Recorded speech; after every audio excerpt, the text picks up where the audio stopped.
sou a psicóloga clínica e apresentadora desse belíssimo programa Mais Saúde e Vida, Neuza Halbert.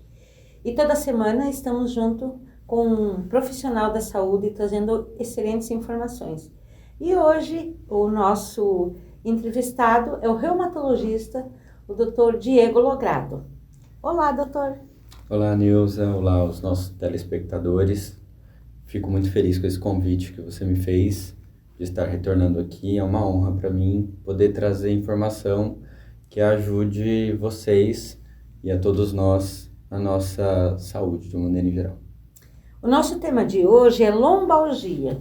Então, doutor, o que é lombalgia?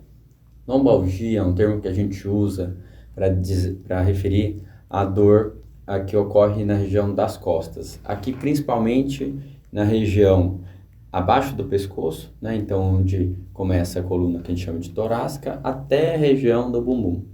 Toda dor que ocorre nessa região a gente vai chamar de lombalgia. A lombalgia, ela é um sintoma, né? Na verdade.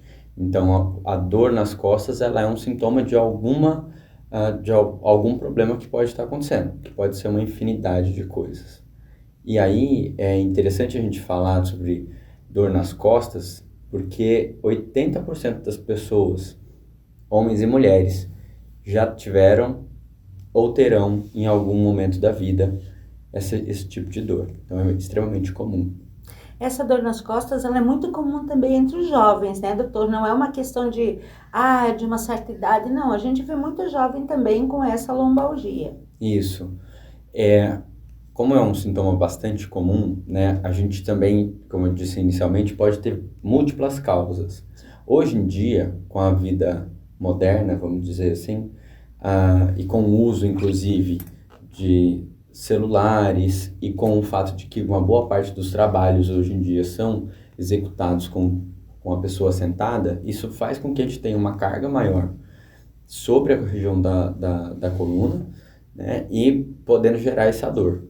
É lógico que a gente tem algumas causas que são mais importantes, ou pelo menos, vamos dizer assim, mais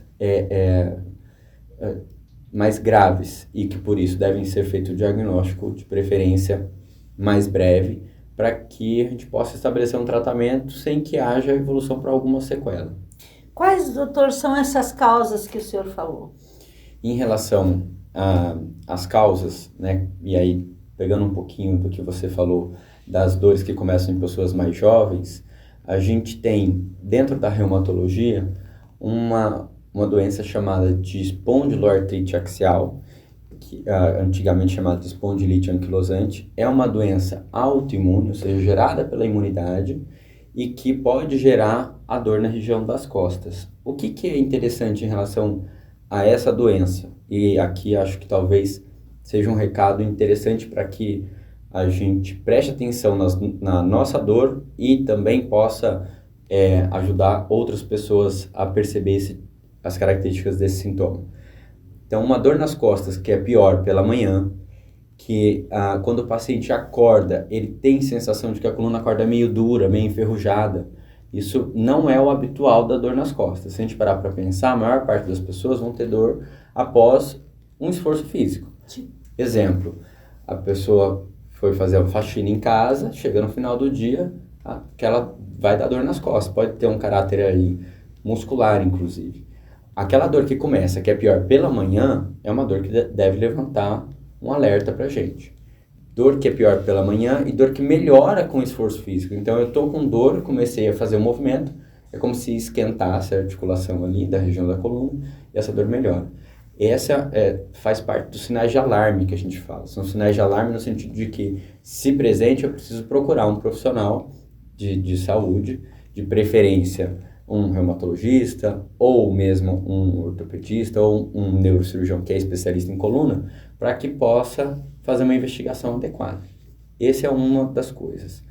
A outra que você me perguntou, já te respondendo, seria, por exemplo, os problemas do disco intervertebral, que é o que serve de amortecimento, que é a tal da hérnia lombar, né? O que vale a gente apontar é o fato de que, na maior parte das vezes, ou quando o paciente tem hérnia na ressonância, não necessariamente é a hérnia que está causando a dor.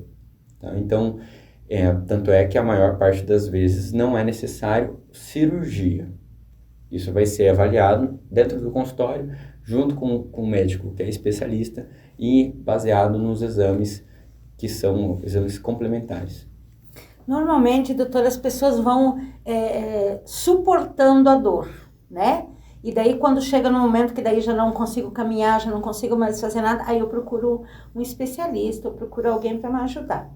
Isso também é um problema, né, doutor? Porque o diagnóstico precoce, ele facilita o tratamento. Com certeza. Ele simplifica, inclusive. Sim. Na maior parte das vezes, a gente divide a lombalgia, ou seja, aquela dor nas costas, em aguda e crônica. Aguda menos do que 3 meses, crônica maior do que 3 meses. Quando a gente pensa em uma dor lombar aguda, a gente pode ter como um fator causador, inclusive um esforço físico exagerado, em que a pessoa faz uma contratura muscular, né? Vigorosa e sustentada, de tal maneira que essa dor ela persista. A gente pode ter relação com algum trauma, alguma lesão que a pessoa fez ali em algum esforço físico ou em uma queda. Isso pode eventualmente fazer uma dor lombar. E a gente tem a dor lombar crônica, que é mais do que ocorre quando a gente tem mais de 3 meses. Já nessa dor, há um componente psicológico muito maior, né? Então, a dor tende a ser amplificada ali quando a gente tem alguns momentos de ansiedade, e quando a gente entra dentro do contexto de dor crônica, aí as causas passam quase à infinidade, né? Sempre quando a gente tem um quadro que é mais agudo, isso, de uma maneira em geral, tende a ser mais autolimitado. Então, aquela dor que a gente sente, né, que dê uma crise de dor lombar, na maior parte das vezes ela tende a passar sozinha. Isso acaba sendo um problema, porque, embora ela seja autolimitada, ela pode ser recorrente. Então, vem em crises. Como vem em crise, o paciente sempre acha que aquilo ali foi um mau jeito que eu dei, então passou, não vou procurar assistência médica, não vou procurar um profissional para que possa fazer a investigação adequada dessa doença. E muitas vezes o paciente fica décadas sem o diagnóstico. Sofrendo com a dor. Então, automedicação, e daí aqui eu trago para o nosso público que isso é muito perigoso, sim, né? Necessitando, na verdade, de buscar uma ajuda adequada. Quais são esses profissionais que o senhor indica assim, olha, tem que procurar esse profissional? De uma maneira em geral, a dor lombar, como a gente falou, é uma dor muito comum, né? Então, muitas vezes, o profissional clínico vai fazer essa abordagem. Dentro das especialidades, que seriam os profissionais que mais estão capacitados para poder fazer uma abordagem, eu colocaria aqui o reumatologista, né? Porque ele vai fazer a abordagem tanto clínica como, caso a gente considere que há indicação de que esse paciente precise passar por uma avaliação da necessidade de cirurgia, o reumatologista vai fazer essa indicação. E, além disso, outras 2 especialidades, como eu havia comentado, seriam o ortopedista, né? E o neurocirurgião especialista em coluna. Alguns neurocirurgiões fazem essa parte de coluna também. Nós estávamos conversando anteriormente e o senhor trouxe uma pontuação muito interessante, que o senhor indica também o tratamento com psicólogos, né? Para fazer a terapia, para auxiliar nesse contexto. É indicado, doutor? Como que o senhor trabalha isso? De uma maneira em geral, a gente indica a psicoterapia, ou seja, a terapia com psicólogo, né? A abordagem psicológica, para todos os pacientes que têm dor crônica. Então, isso significa dizer que em todos esses casos de lombalgia crônica, que inclusive a gente falou aqui do fato de que tem um componente nessas dores crônicas, um componente psicológico importante. Então, no sentido de que vai variar de pessoa para pessoa, mas alguns essa dor tende a piorar quando estão em períodos de maior estresse. Então, de uma maneira em geral, para toda lombalgia crônica, vale a regra da dor crônica, que seria o fato de que a gente indica a terapia com o psicólogo também. Neuza, e aí só puxando um pouquinho do que você falou sobre a automedicação, a automedicação é um problema porque muitas vezes ela vai resolver o teu problema ali na hora. Mas justamente por resolver o teu problema na hora, ela vai impedir que você procure um profissional que possa fazer investigação, de tal maneira que você deixe de ter um diagnóstico, deixe de fazer o tratamento adequado para aquele teu problema. E isso, sem contar o fato de que o uso, por exemplo, de anti-inflamatórios, que é o que o pessoal mais costuma usar, Sim. pode afetar o rim desse paciente. Não só o rim, mas principalmente os rins, né? Então, já tive casos de pacientes que tiveram complicações pela automedicação. Isso é um assunto que a gente precisa tratar muito, doutor, porque a gente percebe a automedicação, ela é paliativa, ela não resolve o problema. Exato. Eu estava com dor e daí eu tomei o medicamento e melhorou. Não melhorou. Ele camufla, vamos dizer, o seu problema efetivo, né? Exato.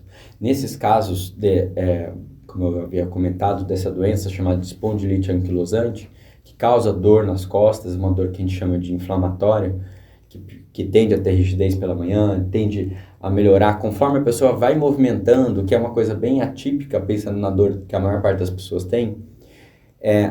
E nesse tipo de doença, as dores melhoram bastante com o uso de anti-inflamatório. Porém, uma vez que a gente tem o diagnóstico, a gente consegue iniciar medicamentos de tal maneira que esse paciente não precise usar anti-inflamatório, ou que o uso do anti-inflamatório seja bem pontual. Além do fato de que nessas doenças, uma vez que a gente tem a doença e não faça o diagnóstico, com o passar do tempo existe a possibilidade de que aquilo vá fazer uma sequela, né? O principal fator de risco para a artrose é a idade.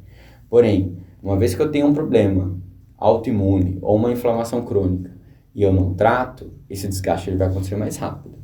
De tal maneira que você possa ter um desgaste importante com um paciente com 40 anos, 50 anos. Então, que é a artrose secundária, que a gente costuma dizer. Quando eu faço o diagnóstico e estabeleço o tratamento adequado, isso não tende a ocorrer. Nesse tratamento, doutor, existem, além do psicólogo, outros profissionais que estão imbuídos nesse trabalho, né? O senhor poderia nos citar quais? A gente vai individualizar isso para cada paciente, mas o fisioterapeuta, ele é um profissional que faz parte da equipe multi, que vai fazer a abordagem individualizada para aquele paciente, né? Então, a fisioterapia, ela vai ser focada para o problema que aquele paciente tem, tá? Quando a gente tem de uma maneira em geral, uma dor lombar aguda, uma das coisas que a gente pede para o paciente é fazer um repouso relativo, né? Então, evitar fazer esforço físico. Mas uma vez que eu tenho uma dor lombar crônica, muitas vezes ela está relacionada também com o enfraquecimento ou com a falta de força muscular na musculatura do core, que é essa musculatura abdominal, musculatura dos músculos paravertebrais na coluna. Toda vez que eu tenho um músculo fraco, eu sobrecarrego a minha articulação. Sim. Isso é uma regra para o corpo como um todo. Então, por exemplo, se eu tenho uma artrose do joelho, eu preciso necessariamente fortalecer a musculatura em volta, principalmente o quadríceps, que é a musculatura da coxa. Ao contrário do que as pessoas pensam, né? Tenho artrose, não posso me movimentar. Não, pelo contrário, você deve fazer exercício. Para dor lombar, musculatura do abdômen, musculatura da coluna, então musculatura paravertebral. Isso faz parte da abordagem. Fortalecer essa musculatura é importante até para ajustar a postura que a gente tem e que possa melhorar essa dor desse paciente. O fisioterapeuta, o psicólogo, o nutricionista. Então, se a gente tem um problema de sobrepeso ou obesidade associado, é importante. A perda de peso, ela ajuda muito na dor lombar. Perda de peso e fortalecimento, sim, além do psicólogo. Esses seriam os profissionais que, digamos assim, sempre vão estar na abordagem com o reumatologista ou com o especialista, visando um melhor controle da dor lombar. Exato. A gente falou da questão das causas, das principais causas, a gente falou da automedicação, que isso é muito difícil depois de... Se cria um hábito, né, doutor? Uhum. Se cria um hábito. Eu vou lá na farmácia, compro um medicamento e, né? Eu brinco que eu fui a bobinha do Dr. Silax, até que ele me fez mal para o diabetes, né? Um diabetes medicamentoso por conta do excesso do Torcilax. Então a gente percebe que a gente querendo acabar com a dor da lombalgia, querendo minimizar a dor, a gente acaba criando um outro problema, né? Exatamente. Muitos desses pacientes que se automedicam não fazem exames, né? E não sabem que possuem alguma outra comorbidade, seja alguma outra doença, e que tem contraindicação ao uso de algum tipo de medicamento. Então, um exemplo clássico é o paciente que tem algum problema renal e que faz uso de anti-inflamatório, que é um grupo de medicamentos que sobrecarrega muito os rins.